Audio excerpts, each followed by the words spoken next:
Welcome to BaseballGuys.com. I'm your host on Around the Horn, Ray Flowers. Where have I been with the videos the past week? Well, I was actually in St. Louis visiting the new Fanball headquarters. Wonderful facility in St. Louis. Had a great time spending a couple days with the crew there. We wrapped up our 5th and final NFL football magazine. It's now available on newsstands. You can also find it at Owner's Edge at Fanball.com. And it's also available on your iPad for those of you who are Apple lovers.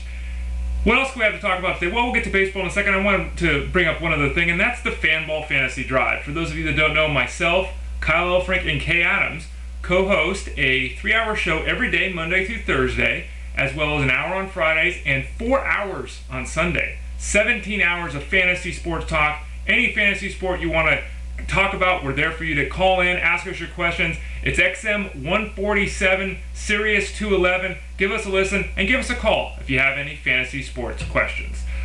The Home Run Derby starts right about as I'm filming this.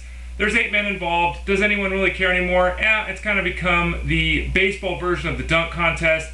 After a round or two, it gets a little bit old, but they're going to give the Home Run Derby another run through tonight. We've got Corey Hart saying he's not worried about a second half struggle. We've got Chris Young saying he's going to work closely with the hitting coach after to make sure he maintains his line drive stroke. Whatever the truth is, the Home Run Derby's going on as a precursor to the All-Star Game.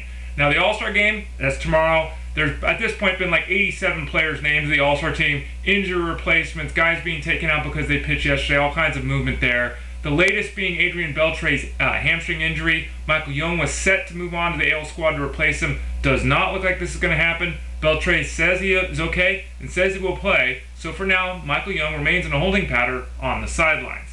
Speaking of the Red Sox, who Beltre obviously plays for, lots going on there. Victor Martinez has got an issue with his thumb. He's been on the disabled list for that. The team was actually hoping to have him back this week, possibly early next week.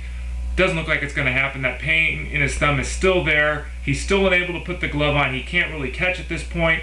He's really hit a standstill in his recovery. Looks like it's just going to be a matter of time now, hopefully a couple weeks, but he is definitely going to miss that original prognosis. Jacoby Ellsbury, he missed his prognosis months ago. Now, there's been a lot of back and forth. Kevin Youkilis and some of the other Red Sox have voiced some displeasure at the fact that Ellsbury's basically been MIA. He hasn't been with the team, even though he could have obviously been there in spirit and sitting with the club on the bench. At this point, the Red Sox, Ellsbury, and Scott Boras, who's Ellsbury's agent, have all come out and said, look, we're all fine. Everyone knows what's going on. Everyone knows where everyone is. We're one big happy family. Not really buying it, but at least that's what they're trying to sell in Red Sox Nation.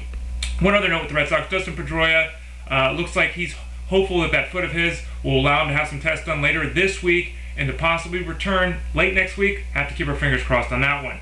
Jose Reyes, another player with an injury issue. He's got that oblique. It flared up on him again. Now, the Mets probably should have placed him on the disabled list as soon as this injury went down. They did not do that.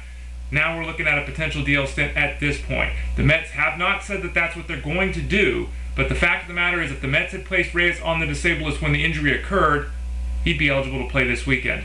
Now, doesn't look like he's going to. He's already had to pull out of the All-Star game. It's not at all clear whether he'll be back in the lineup or he'll need that 15 days on the disabled list. Bad news for the Mets. We're finally looking to get healthy with Carlos Beltran set to return on Thursday. Brian Roberts, he's not quite set to return, but at least he's back out on the field. He's playing and doing some minor league rehab work. He's going to get in some game action. They're hopeful that he can be back maybe late July, potentially early August. He's moving toward a return with that back issue of his. Good news that he's back out on the field. Hopefully we'll see him back with the Orioles soon. And finally, the Blue Jays might just sell their entire team. Well, that might be a little bit of an exaggeration, but there have been individual reports saying that Jason Frazier, Scott Downs, Kevin Gregg, all these bullpen arms are available. Teams would obviously be very interested in adding those 3 guys. Probably Scott Downs might have the most value being that he's a lefty out of that bullpen. Any one of those 3 guys could get traded. Heck, all 3 of them could get traded. So keep an eye on the situation in Toronto because there's a very good chance that it won't be Kevin Gregg in the 9th inning come a couple weeks from now. I'm Ray Flowers. It's BaseballGuys.com. Thanks for joining me on Around the Horn. And you know the deal. I'll talk to y'all again soon.